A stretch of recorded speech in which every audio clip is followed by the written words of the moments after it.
Okay. If the world was created with the Big Bang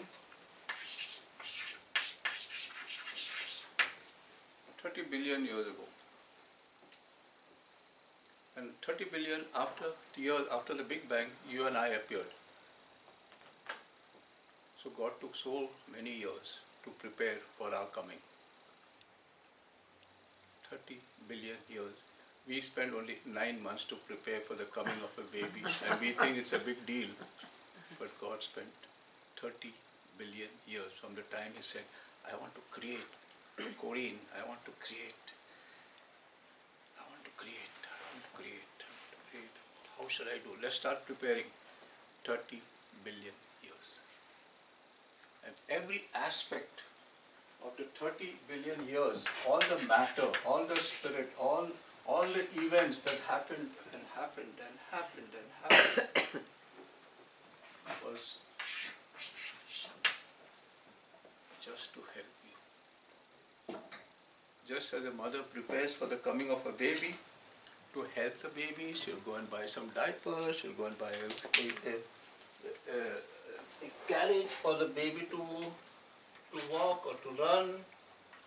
She will think what to do, what not to do. She'll not count the sacrifices and anything involved.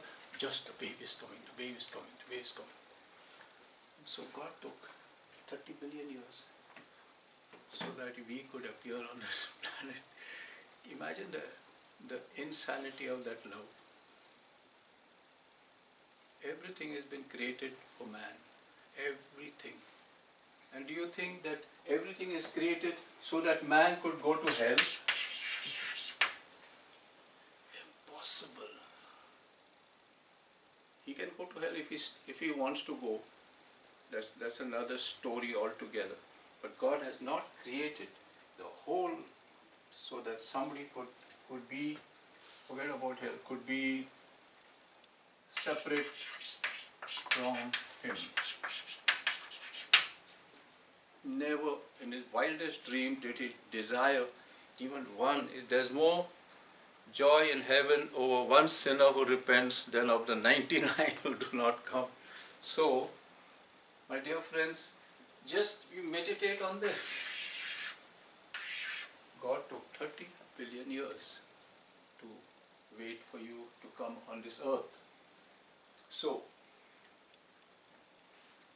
we are finishing this whole thing of because these 3 lessons that I gave you are meant, what I wanted to do with these lessons are to give you a positive outlook on every person, every animal, every bird, every drop of rain, everything. The rain fell today to help us. The volcanoes have come to help us. And if you see the history of the universe, I like that series. I go and see it very often. How the universe works, and they show how 30 billion years ago this happened and then that happened and this should have happened, but it was a mistake. But that mistake was good because this came out. But the whole thing on those how the universe works is showing us through scientific research things that should not have been, but that were a mistake. But later on it proved that if that mistake was not there, this thing would not have happened. And then it goes on. So what they call it? They call it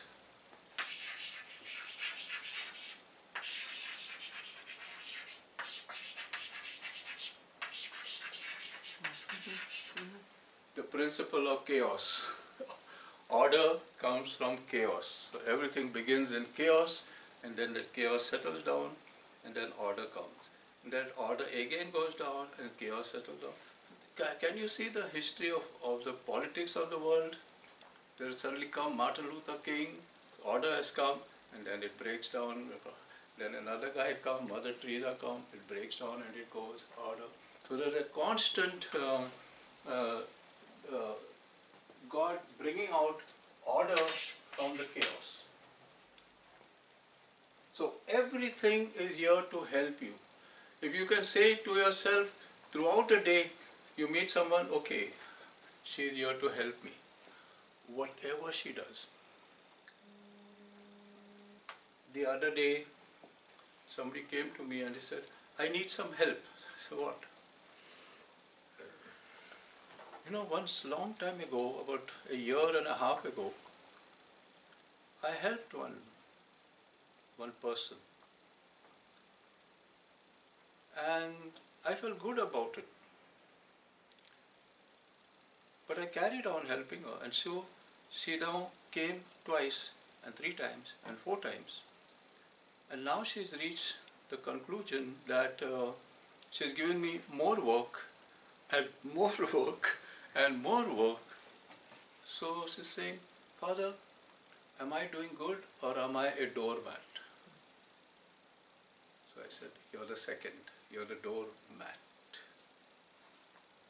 So she said, let's think about it. I said, can you think that when the person first came to you, why did you do it in order to feel good? That's the doormat. You did it in order to feel good.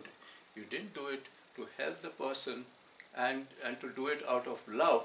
You did it for a selfish purpose. If I do this, I'll feel good about myself.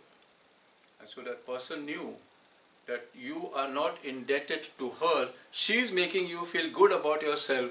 And so she's saying, now you feel better, do one more job. And then you feel good doing the second job, and now you feel better, now you do the third job. She is sent by God to show her, to help her come out of a crisis by sending her a person who is reminding her that she is a doormat. And I told her, I said, now you can continue being a doormat, or you can stop the whole thing. The ball is in your court, not in her court. And then thank her for showing you that you have been a doormat for too long, and that has been the history of your life. Thank her for changing your life. Thank her. Oh my gosh, I thank you so much for treating me like a doormat. No, but I didn't treat you like a doormat. So she's on her own journey going on. But you have thanked her for opening your eyes to the fact that you are a doormat. So everything, even people who treat you like doormats, are there to help you to know that you are a doormat. Okay. So we come to the turning point here. The first pebble we are going to do. If God took 30 billion years to prepare for your coming,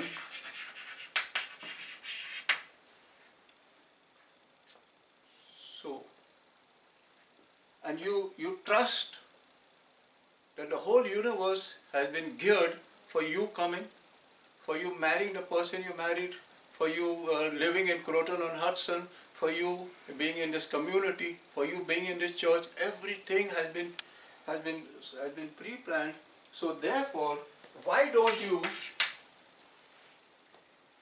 take a thought and throw it into your consciousness over and over again? I know my source has done everything good to me, and I am going to accept the judgments of my source. I know my soul. What if I allow my source to use me absolutely? To use me absolutely. I'm going to allow my source to use me absolutely. Who was there sitting? You were sitting out with me. She asked me a question. You must be very busy. So I told her, a long time ago I threw out the word busy from my life. Because busy means you're accomplishing something. Busy means you have a goal. Busy means you must finish this before midnight. Busy means you have something to lose. Busy means you have something to gain. All these things are ego-centered. The ego-centered person is very tired, because that person is always busy accomplishing. That person is always busy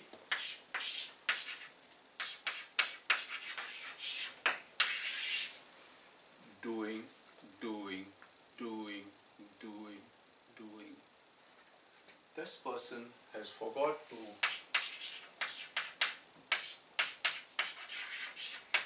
just be and allow the source who has created, taken 30 billion years and without being busy has created, brought you to this planet. What if you trust your source absolutely and just be? And when you say, I'm going to trust my soul absolutely, if you are just going to be, it doesn't mean to lie on the sofa and then don't get up for the next 25 days. To be means to allow doing to be through you. The doing is done through you. So if you get that, if you allow the doing, all that you're doing, you're painting a door, you're teaching the children, you're cooking a sandwich, you're taking care of Father Brennan, you're doing this, you're doing that. It's all, at the end of the day, if you're an ego, you'll say, oh my gosh, I was so busy. I did 1, 2, 3, 4, 5, 6, 7, 8, 9, 10. But the person who just is, be, he or she doesn't even know how the day passed. Because you're not interested in what I am doing. Is more interested in allowing the flow of life to pass through her or him. Just to allow the flow of life to pass. Not getting stuck at the doing. So time is not to be spent doing. Time is to be spent being who you are. The ego wants to do, and when that egoistic person, time comes to retire, oh my gosh, now what will I do? I'm going to retire. I'll be nobody will care for me. I'll have nothing to do. All my life I have done. Now everything stops. Now is the time, the few remaining years of your life after retiring, can you just be? And if you get a call, okay, now you go and sweep the streets of Croton, and you go and do it calmly and come back home and snore and go to sleep. Then you get another call, okay, somebody's baby is very sick, can you go and sit down? And you feel that call and you go. And you go to that baby and tell that mother, go have a shower, you have not had rest for so many days, I will sit with your baby. You know, God will start working through you. And you will take care of that crying baby the whole day, and you'll come home refreshed. Because you allowed the baby to be cared not by you, but through you by someone else. So that's what is the prayer of Saint Francis. Make me a channel. Make me a channel. Make me a channel. I don't want to do anything, but I want to allow things to be done through me.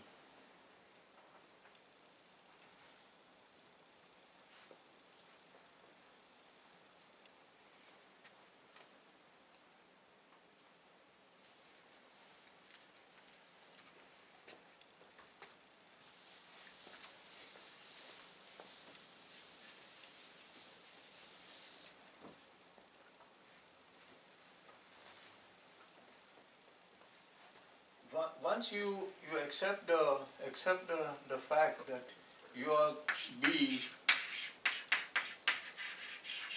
you're a beer and not a doer,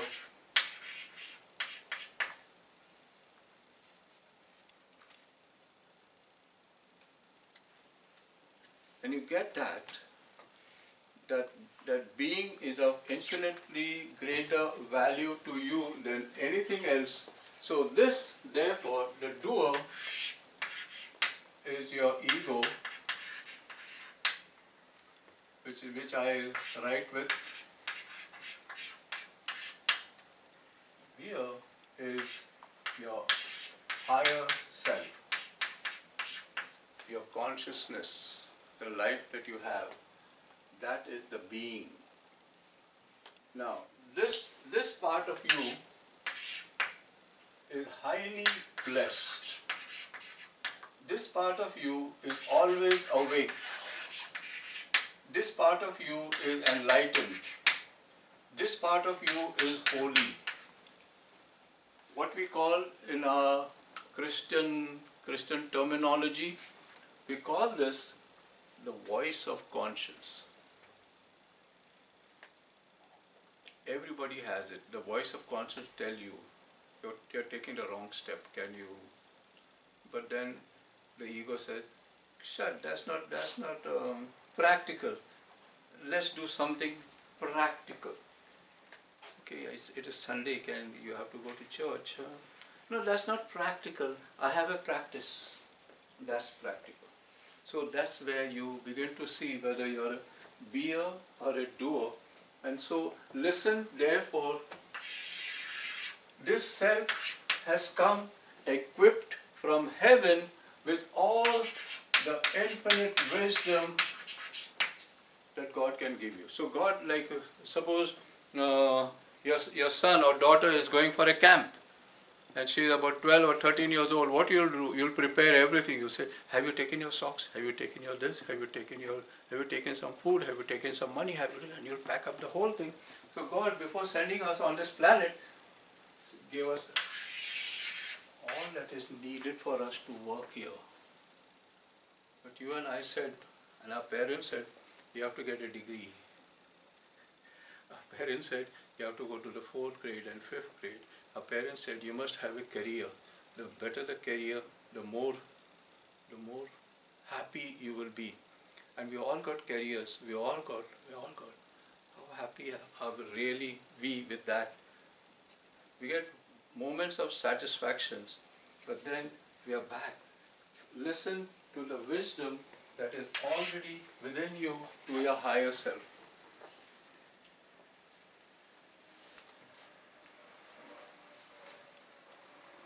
And when your higher self speaks to you and leads you in unpractical ways, all that you have to say to your higher self or to this Holy Spirit in you is to say, "Thank you. Thank you." And if you go through life with the first attitude that I gave you, everybody and everything is here to help you, and you begin to see things are helping you, then automatically, without effort, you will say thank you. Imagine leading a life where you say 500 thank yous a day. Imagine that. Imagine how happy you will be when at the end of the day you can say, "Okay, I'm going to sleep. Thank you." For what? For giving me the power to sleep. I love to sleep, and so I'm going to sleep. Thank you. My gosh. So that's what so the first pebble you're going to throw into your pool of your consciousness is, what if I allow my source to use me absolutely? The second pebble,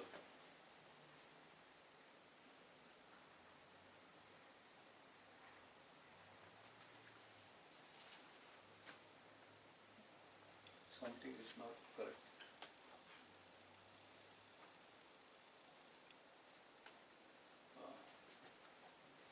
Second pebble.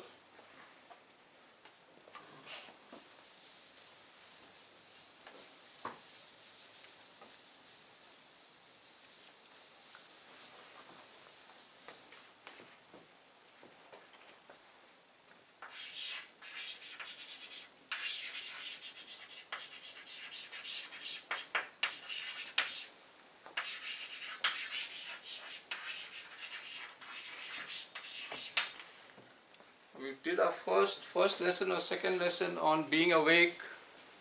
So now in this 11th lesson, 10th lesson, I'm asking you to put this pebble into your consciousness and tell yourself, I am committed to be awake. And what does it mean now? After I spoke all this time for the last 20 minutes, what does it mean now to be awake? To be open to God. Yeah. For you. To be awake means to be constantly listening to your higher self, constantly being in touch with the source, and constantly acknowledging that everything is here to help you. Awake. Awake. And you will know you're awake when before you go to sleep or your day is coming to an end, maybe you have not said thank you 10, 15, 20 times, but the day ends with a feeling of gratitude. Then you can tell yourself, I have been awake.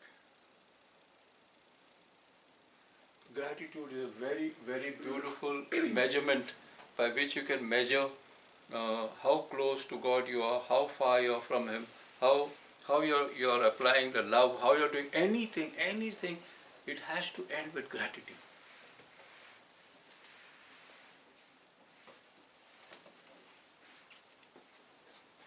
So if you're committed to be awake, why? Because God has created all things to bring you back to Him. Everything in this world is here to help you. And He has already decided how we are to reach Him. He's already decided. He's already decided how you're going to reach Him. So don't make an effort of how to reach God. Don't make an effort to reach God. He has decided how you are to reach Him, and therefore look at your life as a way to God as it is going.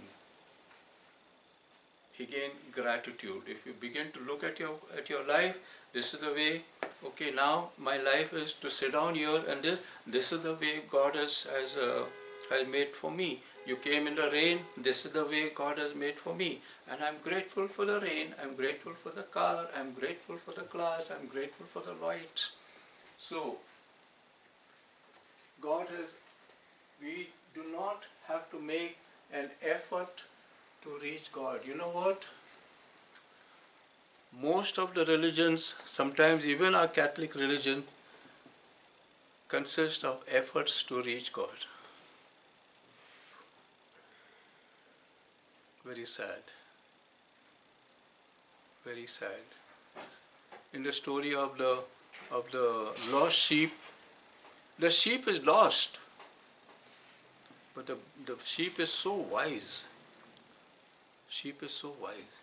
It remains in one place, knowing that the shepherd will come and pick it up. So let us not think I must do this and I must do that in order to get closer to God. You can never get closer to God than He has already decided for you to get close.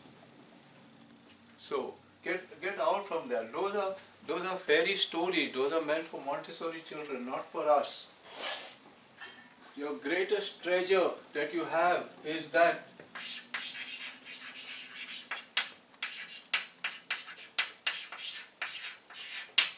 Christ is in you, not tomorrow, now. Now you're all sitting here, everyone who's here is the Christ. Christ is in me. Christ has died, Christ is risen, Christ will come again. You know when? When you accept that He is in you. That moment He has come.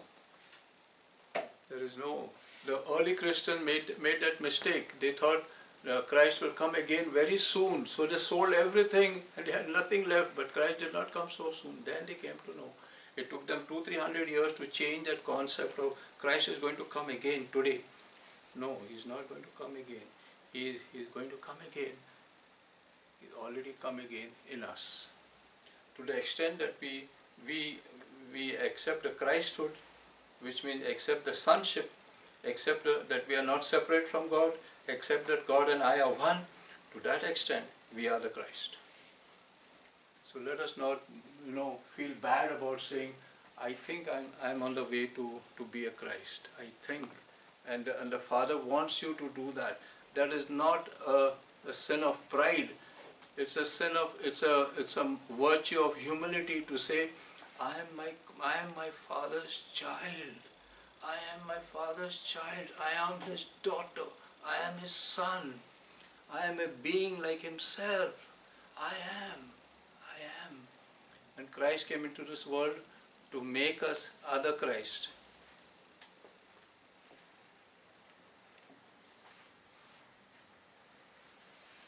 If you are the Christ, you are already the light of the world. If you are the Christ, you are already a people chosen apart. If you are the Christ, the Father and you are one.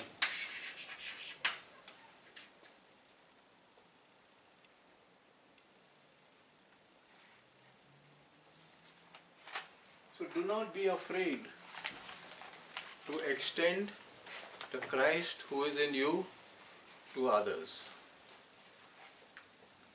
So give the Christ to them. Give the Christ. That's the height of loving someone. The height of loving someone is to give the God who is in you to them. What greater gift can we do? And that is why Christ gave Himself to us in the form of bread, telling us, come on now, you become bread to others, just as I became bread to you. Okay. The third pebble that we have to throw into the pool of our consciousness is, I extend my treasure today. What is your treasure? Your treasure is Christ. And so the pebble you are going to throw is, as you meet people,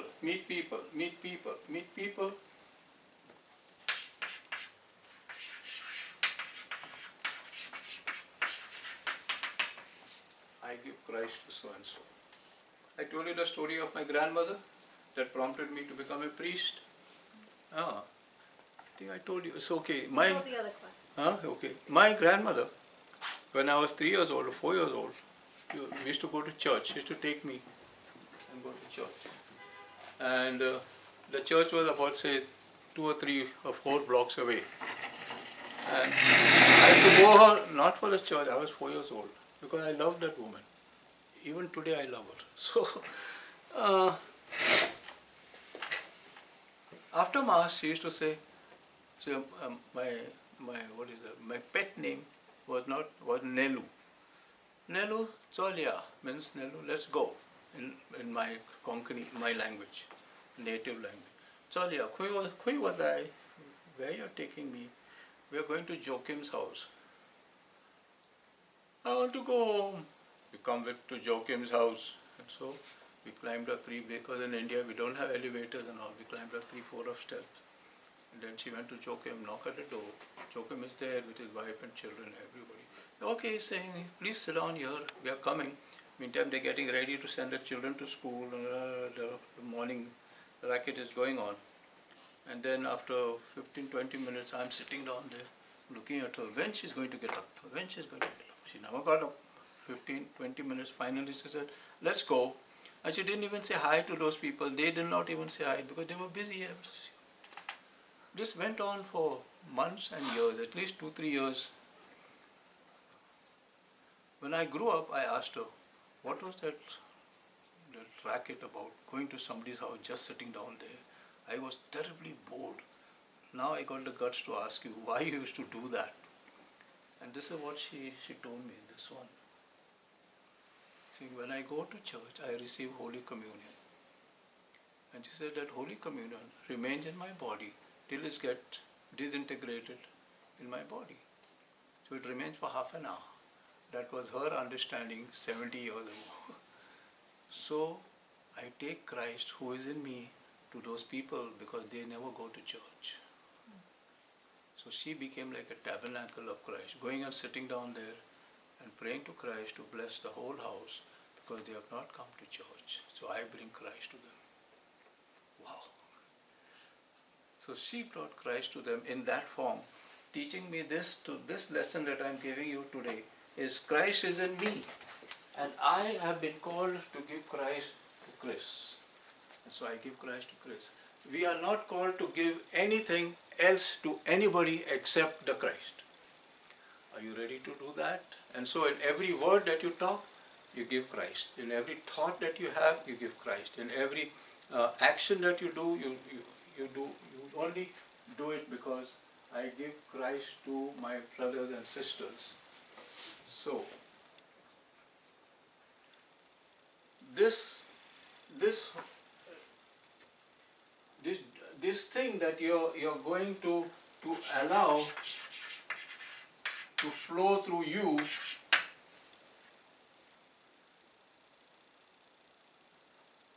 is your priesthood. We are all called to be priest. And what is the highest form of the priesthood? Is to give Christ to others. So if you want to exercise your priesthood, that's why we are on the day of our baptism, we were all consecrated, priest, prophet and priest. Priest, prophet and king. We were put the oil of anointing on the day of our confirmation. The priest dunks you with oil, the bishop, and he makes you once again he anoints you as priest, prophet and king.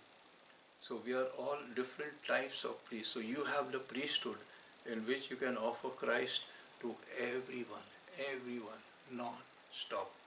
I can offer Christ in the form of a sacrament, but you can offer Christ in whatever form you like. In every thought, word, deed, you offer Christ.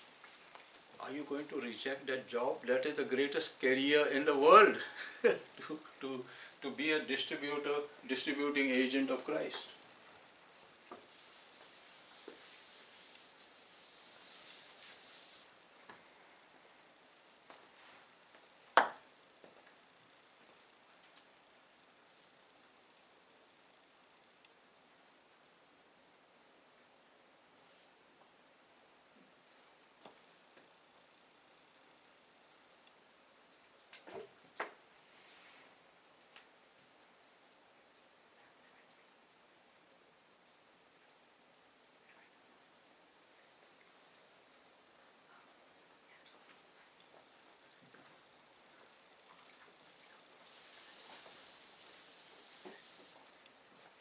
What will stop you from manifesting yourself and to extending the treasure of Christ to others? Only one thing. Fear that the others may laugh at you. Fear that the others may ridicule you. Fear that you may be looked upon by others as holy, holy. I don't want to be looked upon by others as holy, holy. But there are ways and means to confront that fear. That fear, again, is a gift of God to let you know that you are not doing your job. God does not come and bang you on the head and say you are not doing your job.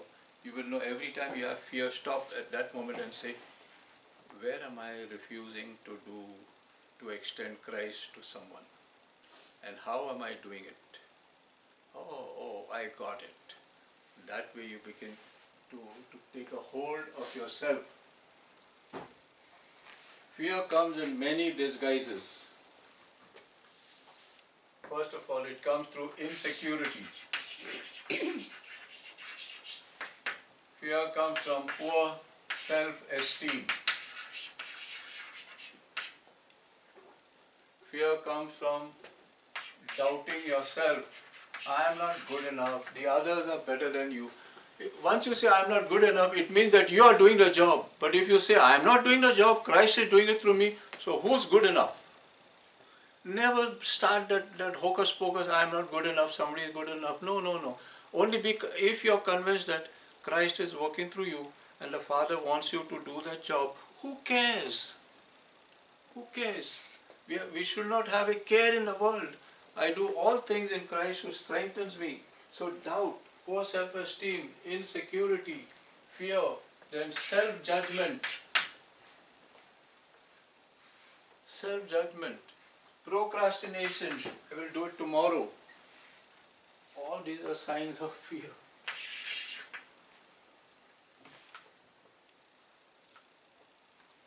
Searching for alternatives. Okay, now instead of this, no, I will do this.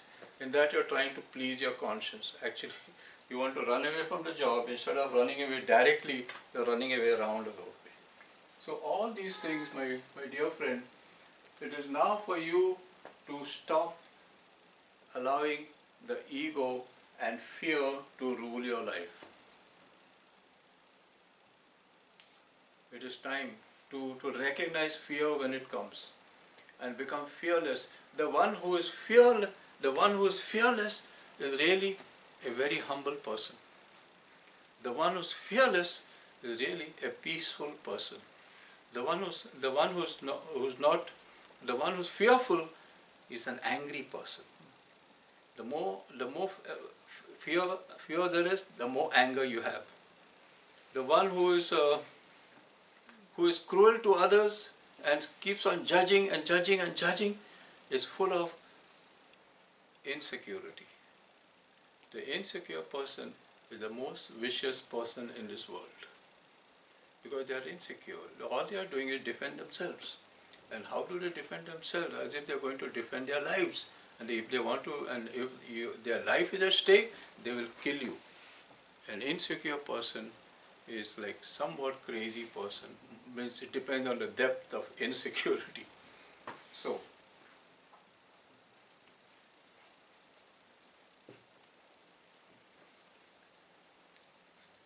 fear also wants us to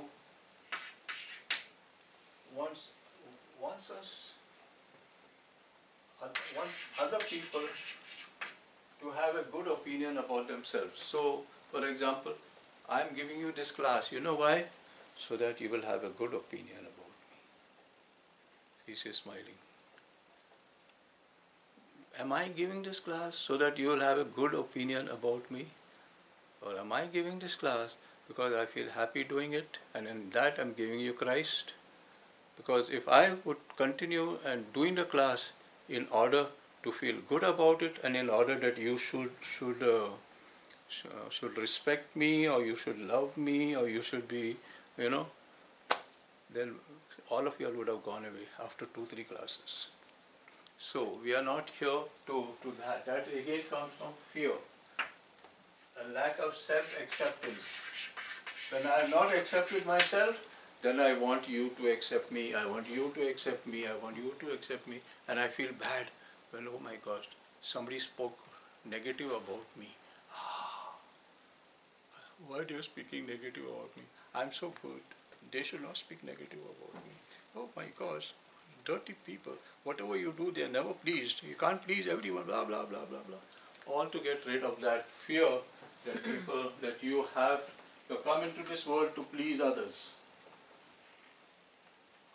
And I want to end this class with this last line.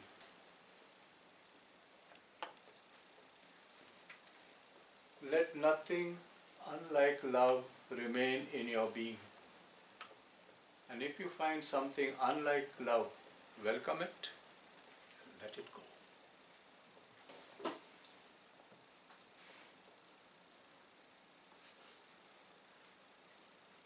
So don't, everything now with this last lesson on everything is here to help you. This is the last line. So let nothing unlike love remain in your being, in your thought, in your words, in your action and all. And why? Because you are the Christ. How can Christ be non-love? You and the Father are one. How can you be without love? So be what you are.